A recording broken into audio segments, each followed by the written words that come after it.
Boa noite a todos e a todas. Nós inicialmente agradecemos o convite e a confiança que nos foi dada nessa noite para a gente estudar um pouquinho sobre alguns temas que falam um pouco sobre a nossa vida e tentar conectar essa proposta com o que traz sentido na nossa vida, né? É a proposta de estudar a espiritualidade. O Vinícius iniciou falando sobre a sementinha que tem sido jogada no nosso projeto, que a gente vê algumas sementes sendo plantadas e agora com o advento da internet a gente vê isso multiplicando ao longo de várias pessoas que estão nos acompanhando nesta noite e acompanham também depois, aí quando nós vamos fazer essa divulgação. Hoje nós propomos fazer uma reflexão sobre um tema que nós já trabalhamos na última vez que nós estivemos aqui, sobre essa relação do corpo e da nossa mente. Nesse intervalo, nós fomos aprofundando um pouco mais alguns estudos e pretendemos linkar a importância da vibração, a entidade, o conceito de vibração, de pensamento, como que isso se opera na nossa vida, quais seriam os impactos que tem na nossa saúde e o que o Evangelho, como uma proposta de modificação do mundo que está sendo estabelecido aqui nesse projeto de transição, como que esse Evangelho vem contribuir nesse aspecto. Então, para nós começarmos, nós vamos fazer uma viagem, trabalhando alguns conceitos que nós temos dentro de ciência, tentar fazer alguns links, alguma comparação, como o que a doutrina espírita tem falado como uma doutrina espiritualista, o que outras doutrinas espiritualistas vêm falar a respeito disso, e o que a ciência, como ciência consagrada no mundo, também vem falar conosco. Então, nós iniciamos nossa conversa com uma frase de um neurocientista e médico, John Eccles, um inglês, que ganhou o Prêmio Nobel de Medicina em 1963. E ele disse a seguinte frase: há uma tendência geral a superestimar o conhecimento científico do cérebro, o que, infelizmente, também é feito por muitos cientistas e divulgadores da ciência. Ele, em sua proposta, ele vem dizer que nem tudo se resume ao que o cérebro é capaz de produzir. E nem tudo se resume simplesmente ao cérebro, enquanto matéria. E essa teoria de que tudo se explica na matéria, ela recebe um nome, chamado materialismo científico. Existem várias correntes de cientistas hoje que têm esse postulado por si só, mas que não se sustenta quando a gente tenta explicar alguns fenômenos que acontecem no nosso dia a dia. E é o que um pesquisador da Universidade Federal de Juiz de Fora, chamado Saulo de Araújo, é um psicólogo que tem doutorado no estudo da filosofia, da ciência e da religião. Ele vem dizer que existe uma estratégia retórica dos cientistas, de alguns cientistas, para defender essa tese do materialismo científico. E ele vem fazer alguns estudos para saber de onde que surgiu essa teoria, a teoria de que tudo se explica na matéria. Ele começou a perceber que existia uma certa frase, uma certa ideia de que hoje nós não conseguimos explicar alguns fenômenos, mas no futuro, pelo advento de novas tecnologias, vamos explicar que tudo se resume à matéria. Entretanto, essa retórica ela tem se sustentado há mais de 300 anos. Então, é como se houvesse uma promessa. Olha, aqui a ciência não consegue explicar esse fenômeno, mas no futuro, quando nós tivermos uma nova tecnologia, nós vamos conseguir explicar. Passavam-se 100 anos, a mesma pergunta era feita, a mesma resposta era dada.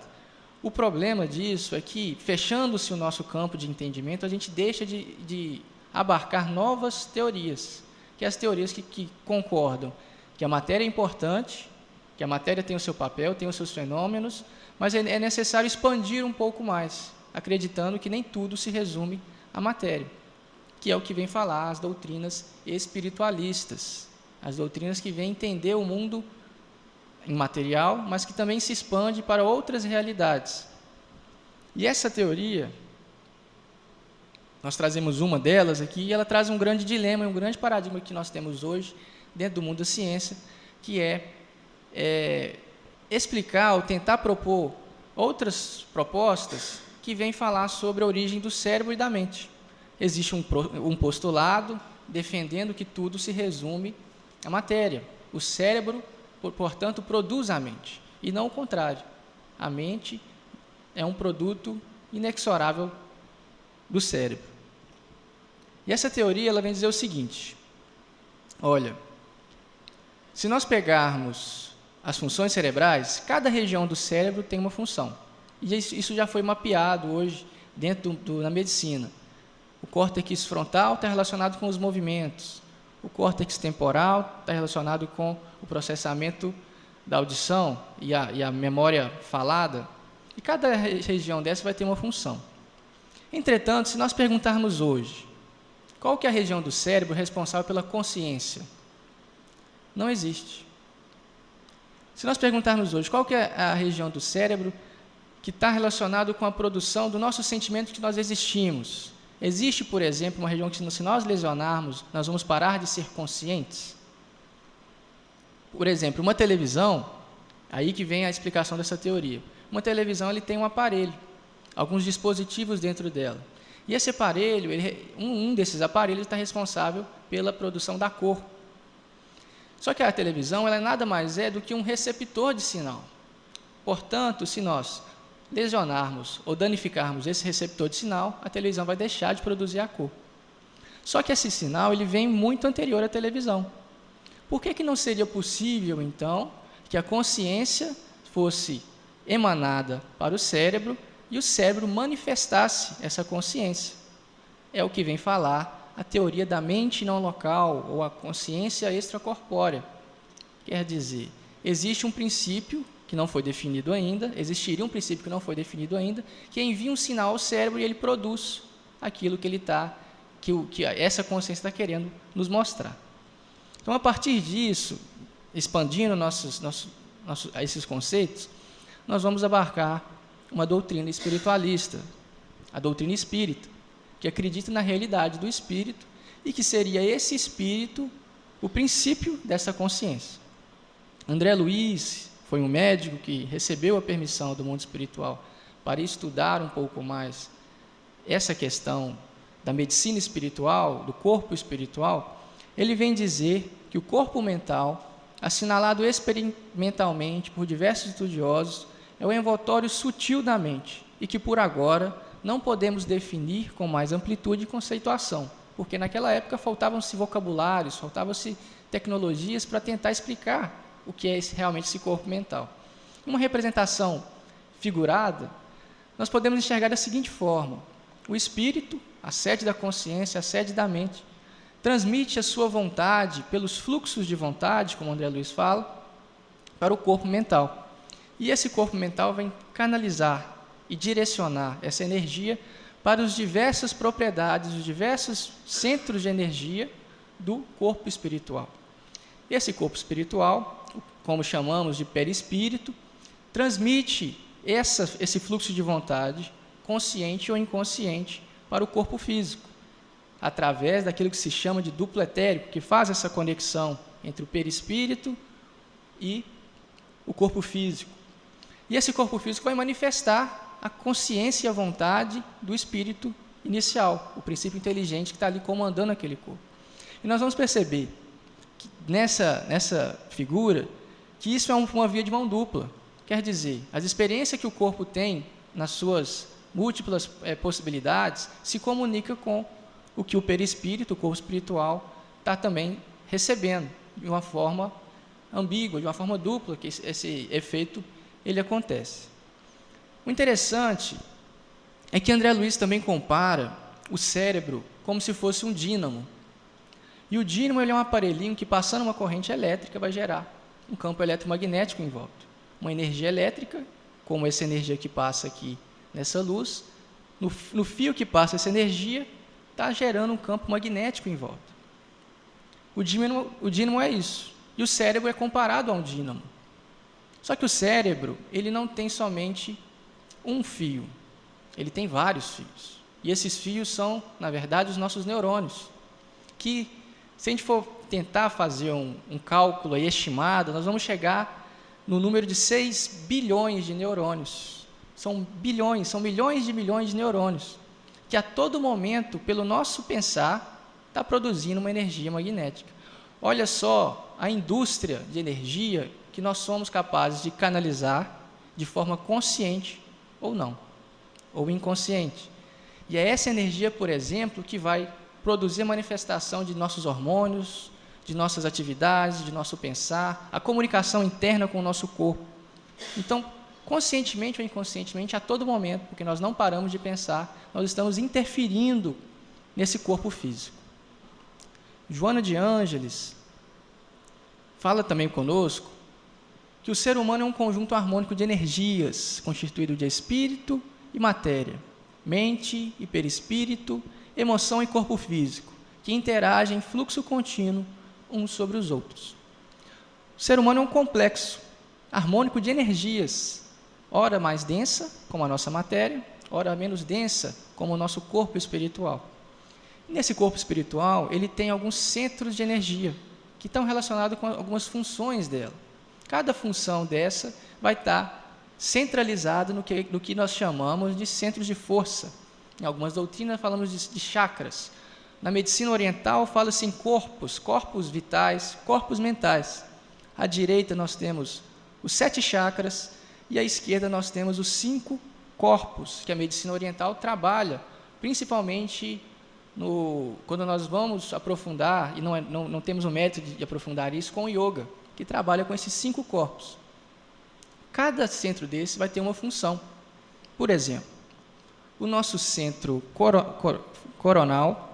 frontal, está relacionado com o processamento do raciocínio, com o nosso agir. O centro cardíaco, próximo ao coração, está relacionado com os sentimentos. E esses centros estão em conjunto harmônico uns sobre os outros, em contato, influenciando uns como os outros.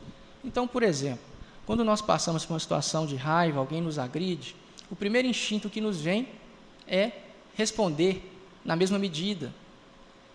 Quando nós respondemos, extrapolando esse princípio de instintivo, nós fazemos uma agressão verbal. Nesse momento, nosso campo sentimental está mais desenvolvido, mais insuflado, está em desequilíbrio com o nosso campo de raciocínio. Passado, então, esse fato, mais equilibrado, muitas pessoas veem o sentimento de culpa ou de arrependimento.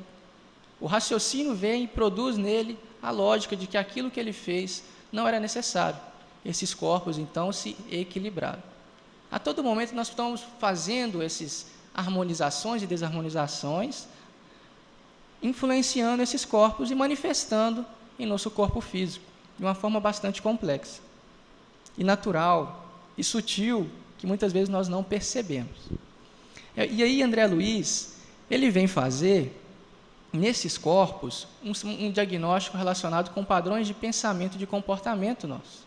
Vem estudando, então, a ciência do corpo espiritual, ele vem dizer no livro Missionários da Luz, que a cólera, a intemperança, os desvarios do sexo, as viciações de várias matizes, formam criações inferiores, que afetam profundamente a vida íntima. Quase sempre um corpo doente assinala uma mente enfermiça.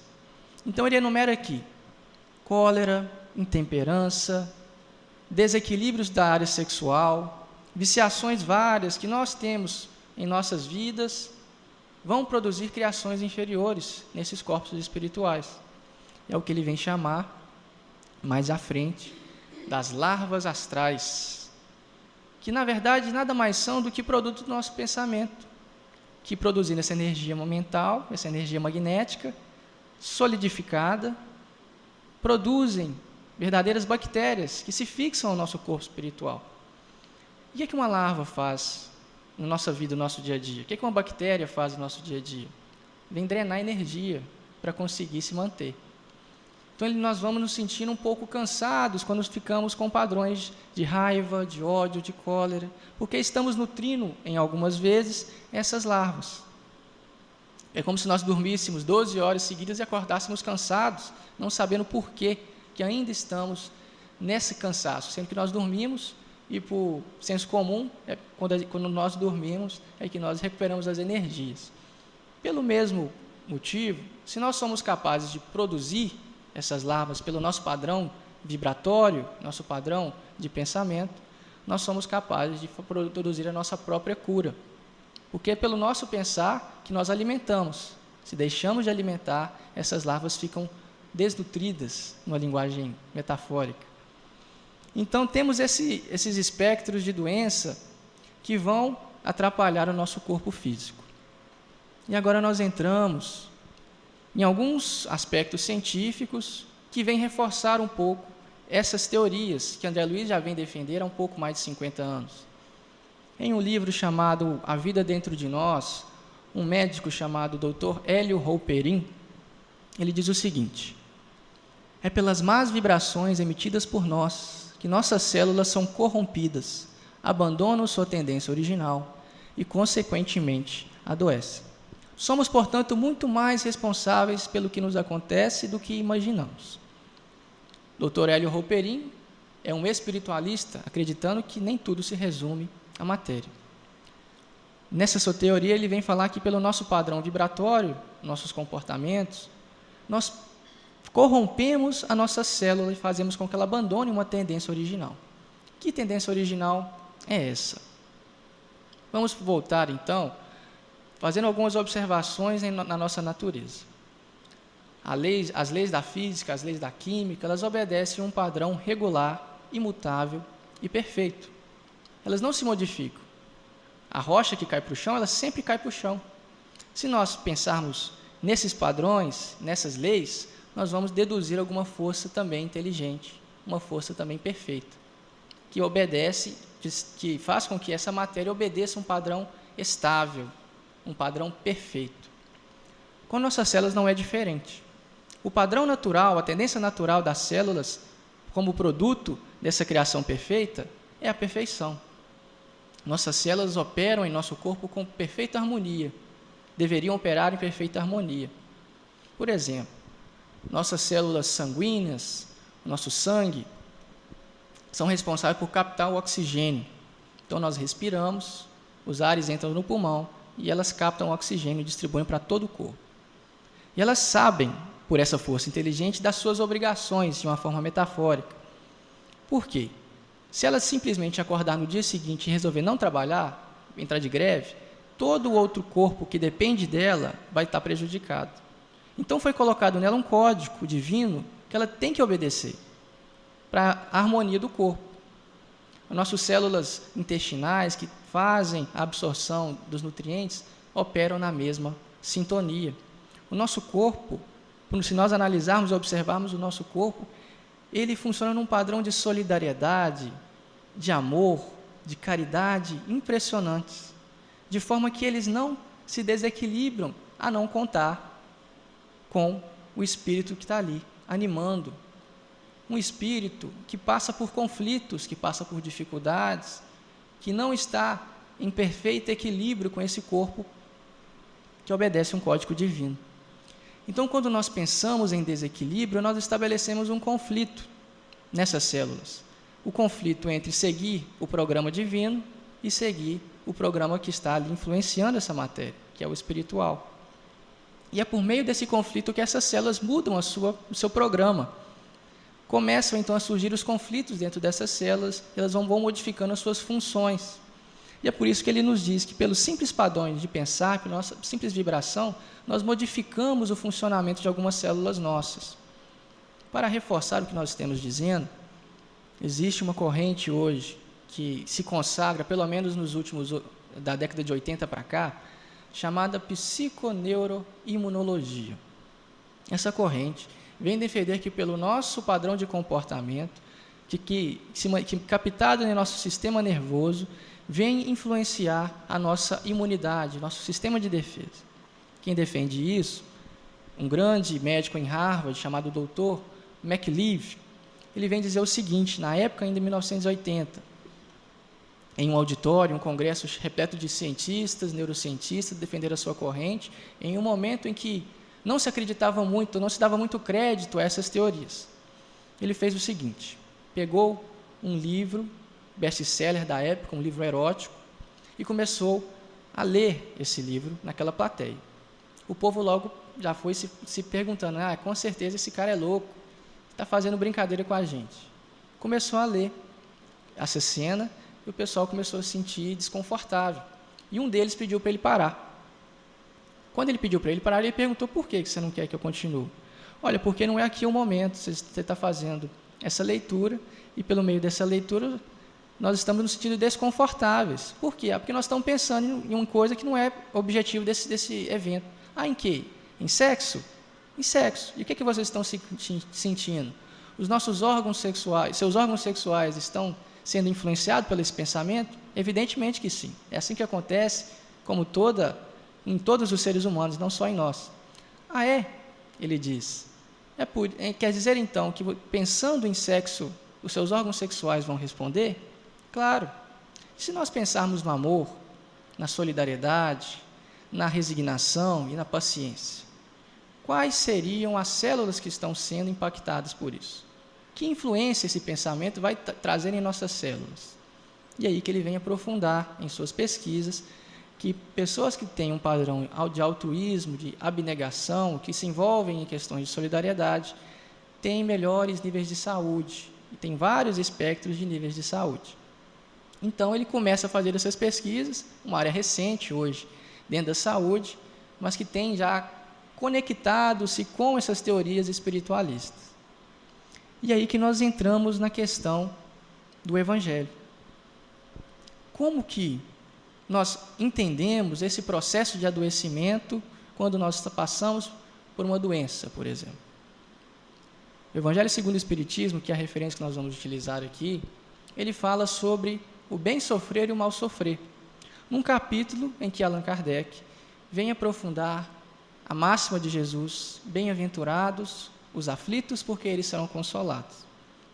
Nesse capítulo, existe uma outra seção em que é aprofundada essa questão. Ele diz o seguinte: precisamos de tomar cuidado com o entendimento literal dessas palavras. Se nós entendermos de uma forma literal, poderemos chegar ao entendimento de que quanto mais eu sofro, mais eu sou feliz. E quanto mais eu preciso de sofrer, portanto, para ser feliz. E se aparece um remédio para me salvar, eu vou negar esse remédio. Se aparece uma oportunidade para me sair do sofrimento, eu vou negar, porque quanto mais eu sofrer, eu vou ser feliz. Isso era um entendimento que os próprios cientistas e opositores do Espiritismo utilizavam em algumas máximas de Jesus. E aí, aprofundando essa questão, ele vem falar sobre o bem sofrer e o mal sofrer. Quando nós estamos passando por alguma doença, o entendimento que nós podemos ter é: alguma coisa está em desequilíbrio. Aquilo que eu não consegui trabalhar dentro de mim está se manifestando. Eu não posso ficar brigando com esse problema que veio nos sinalizar. E o bem sofrer é aquele sofrimento que, canalizando-se dentro de nós, produzindo uma reflexão, conseguimos entender o porquê e conseguimos superá-lo. O objetivo do sofrimento é a superação. O mal sofrer, entretanto, é passando por esse sofrimento.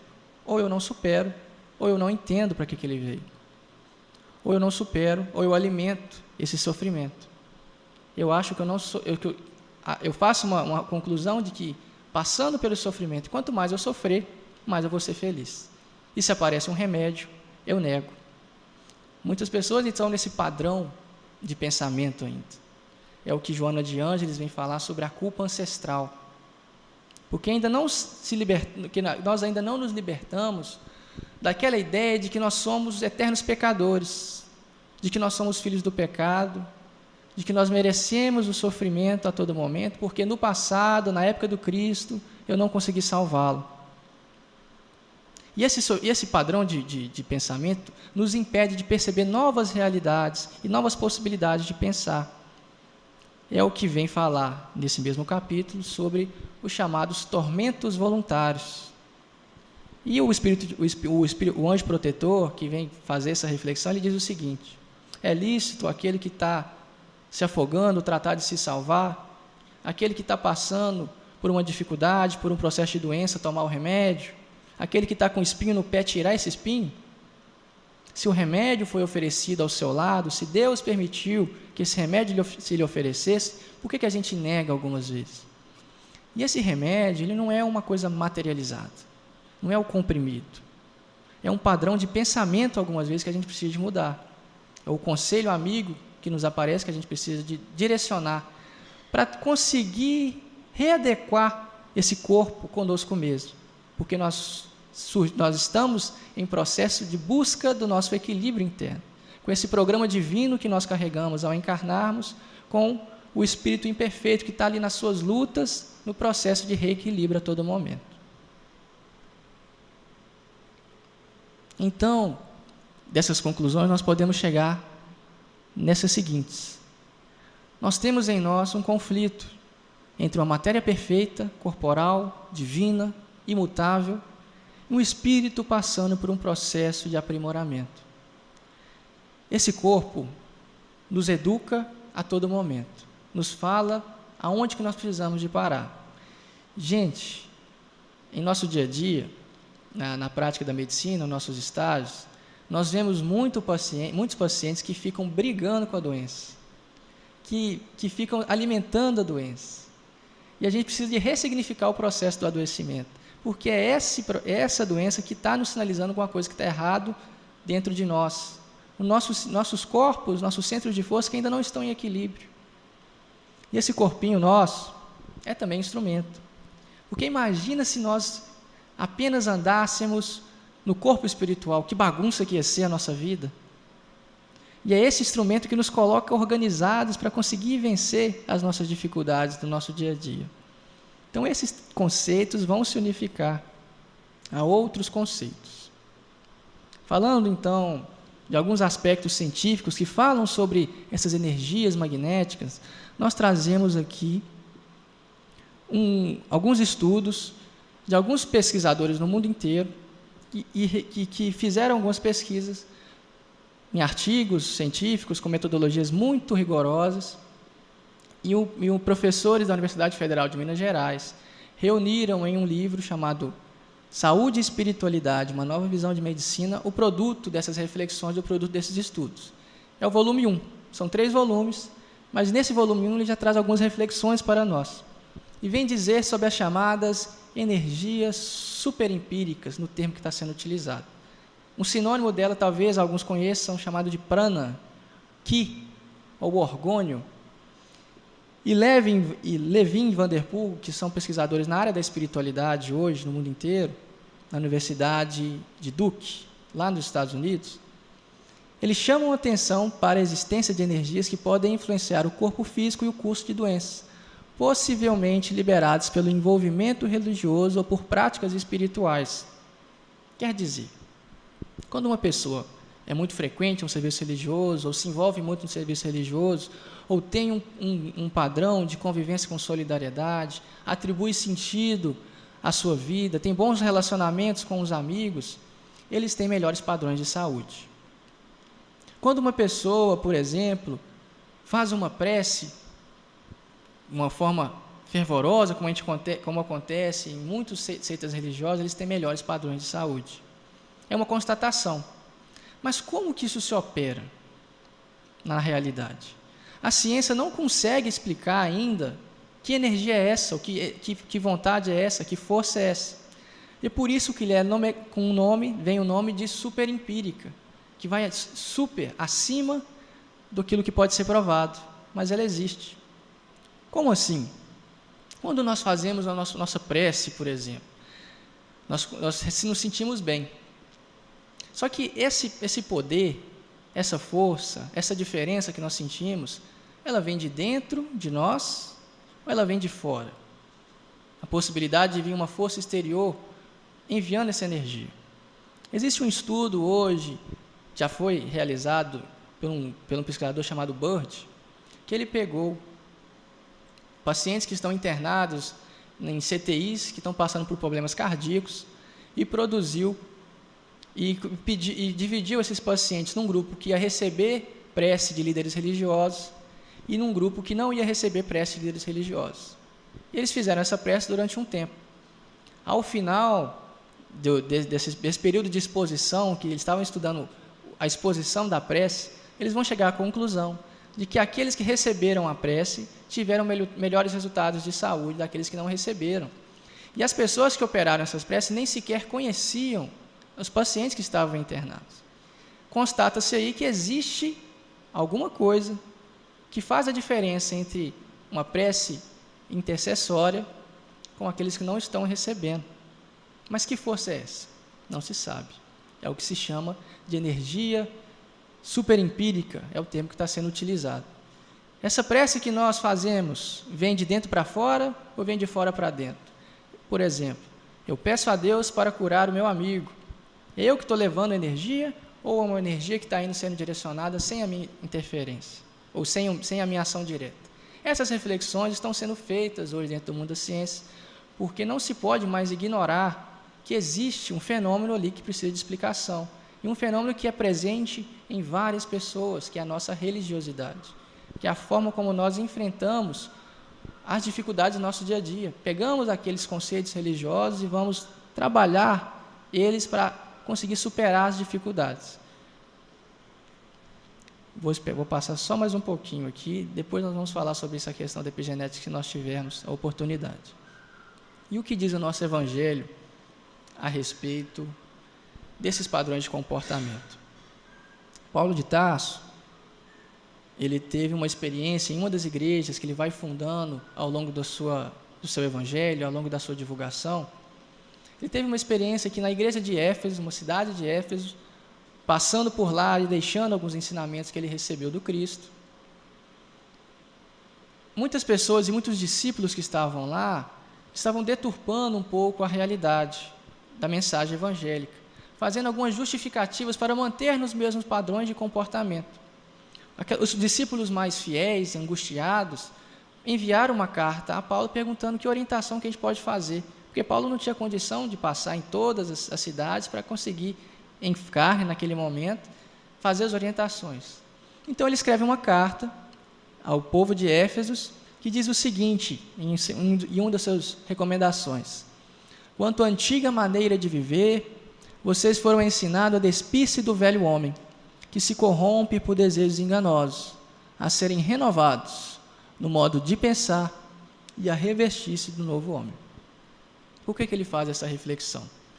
Porque o velho homem, aquele que está aqui dentro de nós, aquele que ainda quer ficar nessa posição de conforto, de não modificar, ele busca fazer a todo momento justificativas para não avançar e modificar essa forma de pensar. É o que fizeram os discípulos daquela época, tentando fazer algumas conivências com a mensagem evangélica. E ele sugere que nós nos despamos desse velho homem. Como que a gente se despe, retira essa capa espiritual? Precisamos de modificar o nosso modo de pensar. Esse velho homem são um ciclo de pensamentos viciados que nós já temos e carregamos ao longo de várias existências. Por exemplo, a culpa. Ao nascermos, nós podemos dizer que nós temos uma certa predestinação a fazer uma coisa e fazer essa coisa repetidamente ao longo de toda a nossa existência. Nós chegamos 50% bom, por exemplo, de uma forma aleatória, e nós precisamos de sair 51% melhor. Porque se nós fizermos os mesmos padrões de conduta, os mesmos pensamentos, nós não vamos conseguir avançar e atender a proposta de pensar de forma diferente, de perceber em que momento o nosso padrão de pensamento está sendo repetido, as atitudes nossas estão sendo repetidas, para a gente conseguir sair desse padrão vibratório e modificar essa forma de pensar, nos revestindo desse novo homem que quer ser diferente do que nós já fomos e nós estamos hoje. Nós vamos parar a nossa reflexão aqui para permitir as nossas discussões, e se houver a oportunidade, nós vamos retomar aquilo que nós podemos dizer ainda. Tá bom? Obrigado.